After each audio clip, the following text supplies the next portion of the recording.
Film की शुरुआत में हम एक महिला को देखते हैं जो कि समुद्र में तैर रही होती है और तभी पानी के अंदर से उसका पति वहां आकर उसे अपने कंधे पर उठा लेता है। फिर कुछ देर तक समुद्र के पानी में एंजॉय करने के बाद उसका पति बाहर आकर अपनी वैन में कुछ लेने चला जाता है, जिस दौरान वो काफी तेज आवाज में गाना सुनने लगता है जबकि उसकी पत्नी अब भी पानी में तैर रही होती है। और तभी अचानक से कोई खतरनाक जीव उस पर हमला कर देता है जिससे उस महिला का बहुत सारा खून बह जाता है। वहीं वो महिला उस खतरनाक जीव से बचकर अपने पति के मदद के लिए आवाज लगाती है, लेकिन तेज म्यूजिक की वजह से उसका पति कुछ सुन नहीं पाता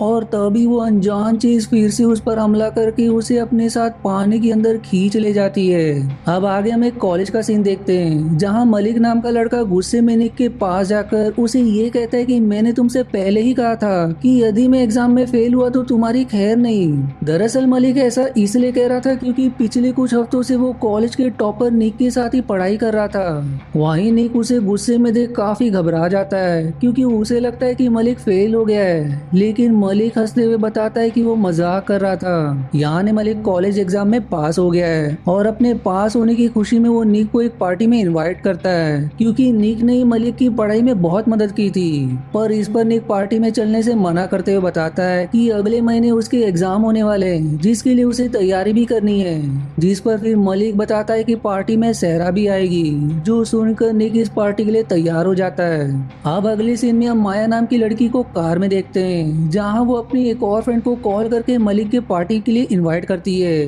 जबकि दूसरी तरफ मलिक निक और गॉर्डन को एक अंगूठी दिखाते हुए बताता है कि वो इस पार्टी के दौरान माया को शादी के लिए प्रपोज करने वाला है। दरअसल मलिक और माया काफी समय से रिलेशनशिप में है, इसलिए मलिक ने उससे शादी करने का मन बना लिया था। उसी दौरान उनका एक और दोस्त ब्लेक भी वहाँ आता है जिसकी तुरंत बाद माया, बेथ और सहरा भी वहाँ आती है। फिर वो सभी एक कार में बैठकर पार्टी वाले जगह निकल जाते हैं। वो लोग अब आगे जाकर एक दुकान में रुकते हैं जहाँ बेथ सहरा को बताती है कि निक तुम्हें पसंद करता है, जबकि दूसरी तरफ गॉर्डन निक को सलाह देता है कि उसे सहरा से अपने दिल की बात कह देनी चाहिए। वहीं दुकान के बाहर रेड नाम का एक आदमी माया से बदतमीजी करने लगता है जिस कारण मलिक की रेड से बहस हो जाती है। अब इतने में ही रेड का साथी डेनिस मलिक को धमकाने लगता है और तभी वहाँ सहरा आकर उन्हें लड़ने से रोकती है। दरअसल सहरा पहले से ही डेनिस को जानती थी क्योंकि वो उसका एक्स बॉयफ्रेंड है। अब इसके बाद वो सभी एक बोट में बैठकर पार्टी वाली जगह पर जाने के लिए निकल पड़ते हैं जहाँ सहरा काफी तेज रफ्तार से बोट को चला रही होती है। अब इतनी तेज रफ्तार में बोट चलाने के कारण एक पुलिस ऑफिसर उनका पीछा करने लगता है, लेकिन रुकने के बजाय सहरा अपनी बोट को और भी तेज भगाकर उस जगह तक पहुंच जाती है जहां उन्हें पार्टी करनी है। पर यहाँ उनके पीछे पुलिस ऑफिसर भी आ जाते हैं, पर वो उनका चालान नहीं करते क्योंकि डेनिस की ही तरह वो सभी सहरा को अच्छी तरह से जानते थे, इसलिए वो कुछ ड्रिंक्स लेकर वहाँ से चले जाते हैं। अब आगे हम देखते हैं कि वो लोग जिस जगह पर पार्टी करने आए थे वो नदी के बीचों बीच एक छोटे से टापू पर था और वहाँ एक खूबसूरत रिजॉर्ट बना हुआ था जिसमें सिर्फ मलिक और उसके दोस्त ही थे।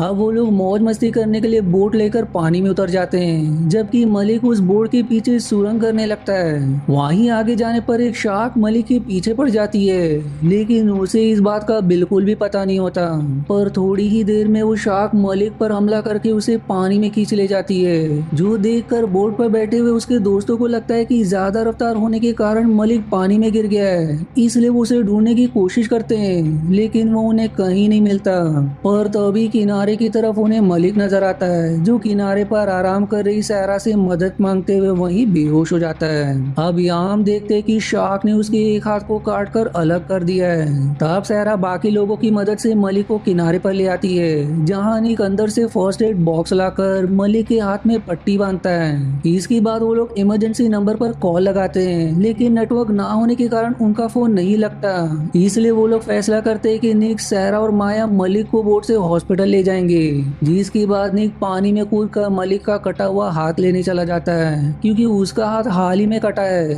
जिसे सही इलाज करने पर वापस जोड़ा जा सकता है। और भाग्य से उसे मलिक का हाथ मिल भी जाता है, पर वापस आते समय वो शार्क उसका पीछा करने लगती है, लेकिन निक उस शार्क के हमला करने से ठीक पहले पानी से बाहर निकल आता है। जिसके बाद वो लोग बेहोश मलिक को लेकर हॉस्पिटल की तरफ जाने लगते हैं, जहाँ रास्ते में मलिक का खून पानी में गिरने के कारण वो शार्क उनकी बोट की तरफ आकर्षित होने लगते हैं और फिर हमला करके मलिक को पानी में गिरा देते हैं। इस पर निक और सारा माया की तरफ रस्सी फेंकते हैं, जिसे पकड़कर वो बोट के साथ आगे बढ़ने लगती है, लेकिन ऐसा करके भी वो शार्क से बच नहीं पाती और आखिरकार वो शार्क माया को जान से मार देती है। अब उसे मारने के बाद भी वो शार्क नहीं रुकती, बल्कि वो सहरा की बोट पर एक बार फिर से हमला करती है, जिस हमले में बोट जैम हो जाती है, इसलिए उन्हें मजबूरन किनारे की तरफ लौटना पड़ता है, जहां वो लोग मलिक को लेकर उस खराब बोट से कूद जाते हैं। इसके बाद वो लोग मलिक को एक कमरे में ले जाते हैं, जहां ने खुद ही उसका इलाज करता है। दूसरी तरफ ब्लेक फ्लेयर गन से फ्लेयर्स को फायर करके पुलिस को मदद के लिए बुलाता है, लेकिन पुलिस के बजाय वहां रेड और डेनिस आते हैं, जिन्हें सारी बात पता चलते ही वो लोग मलिक और उसके दोस्तों की मदद के लिए तैयार हो जाते हैं। वो लोग अब बताते हैं कि पास ही फ्रांसिस नाम का हॉस्पिटल है, जहां मलिक का इलाज किया जा सकता है, लेकिन निक उन्हें मना करते हुए बताता है कि मलिक का बहुत सारा खून पहले ही बह चुका है, इसलिए जब तक उसकी हालत थोड़ी बेहतर नहीं हो जाती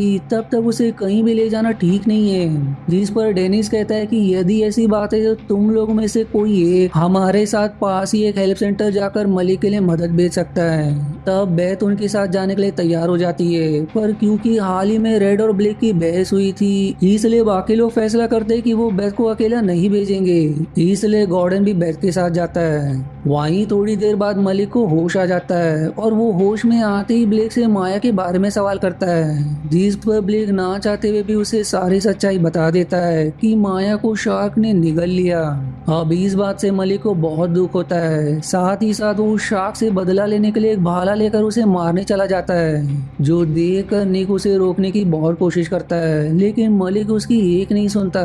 अब अगली सीन में हम रेड और डेनिस को बेथ से बदतमीजी करते देखते हैं, जिस पर गॉर्डन उनसे सवाल करता है कि आखिर वो लोग ऐसा क्यों कर रहे हैं, जिसके इस सवाल का जवाब देने के बजाय डेनिस उसे पानी में कूद जाने को कहता है, लेकिन जॉर्डन के मना करने पर वो उसके कंधे में गोली मार देता है, जिसके कारण गॉर्डन पानी में जा गिरता है। अब इसके बाद वो खुद को शार्क से बचाने के लिए पास ही के पेड़ पर चढ़ जाता है, लेकिन वो अब भी पानी के करीब था। वहीं इस तरफ मलिक कैसे तो करके शार्क को जान से मार देता है, पर उस शार्क को देखकर निक बताता है कि मैंने जिस शार्क को पानी में देखा था वो कोई और थी, जबकि मलिक ने जिस शार्क को मारा वो एक हैमर शार्क है, जिसका साफ मतलब ये है कि इस नदी में बहुत से शार्क है। वहीं मलिक की हालत और भी ज्यादा खराब होने लगती है, इसलिए ब्लेक उसे लेकर हॉस्पिटल की तरफ निकल पड़ता है। इतना कम नहीं था कि उधर गॉर्डन को एक विशालकाय शार्क पानी से निकलकर खा जाती है, जबकि बोर्ड पर रेड और डेनिस बेथ को रिवील करते हैं कि वो लोग यहाँ मौजूद शार्क की देखभाल करते हैं और अब हम तुम्हें इन शार्क का खाना बनाएंगे।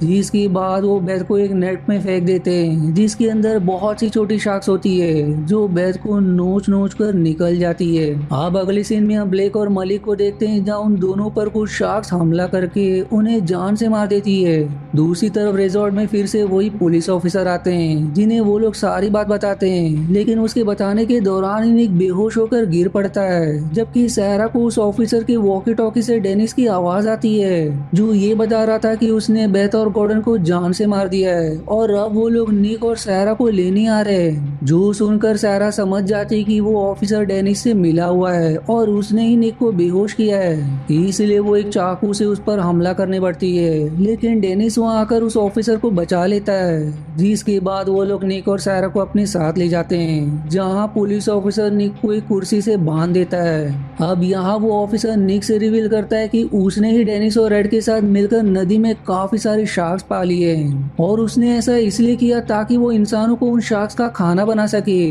दरअसल वो लोग ऐसे वीडियोस बनाते थे जिसमें कोई शार्क किसी इंसान पर हमला करके उसे जान से मार देती है और फिर इसी वीडियो को डार्क वेब पर बेचकर उनकी मोटी कमाई होती है। अब यहाँ मैं थोड़ी जानकारी दे दूं कि डार्क वेब इंटरनेट का ऐसा पार्ट है जहाँ बहुत सारे गैर कानूनी काम होते हैं, जहाँ किसी को भी ट्रैक करना आसान नहीं होता।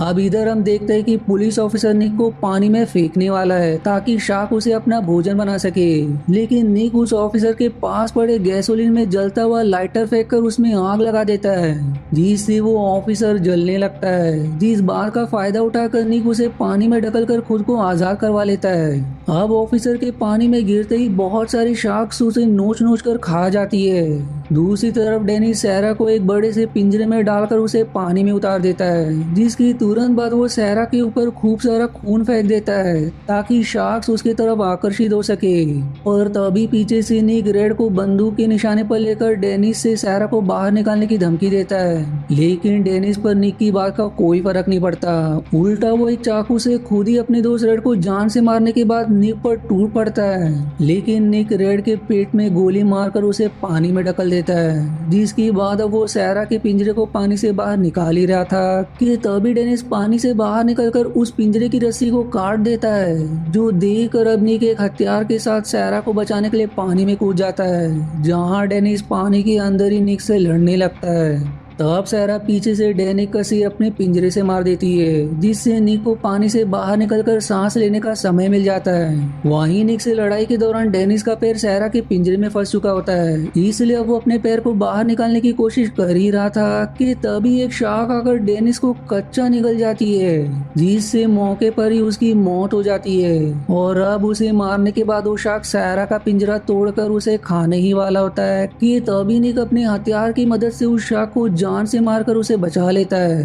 अब वो सैरा को पानी से बाहर निकालकर उसे होश में लाता है, क्योंकि वो काफी देर तक पानी के अंदर रहने के कारण बेहोश हो चुकी थी। और अब होश में आते ही वो निक को जिंदा देखकर बहुत खुश होते हुए उसे किस कर देती है। और फिर इसी मिक्स फीलिंग के साथ ही मूवी यहीं समाप्त हो जाती है। आशा है आपको मेरी एक्सप्लेनेशन पसंद आई। यदि हाँ तो प्लीज वीडियो को लाइक करना और चैनल को सब्सक्राइब करके सपोर्ट करना ना भूलें। मिलते हैं अगले एक्सप्लेनेशन वीडियो में, तब तक के लिए धन्यवाद दोस्तों।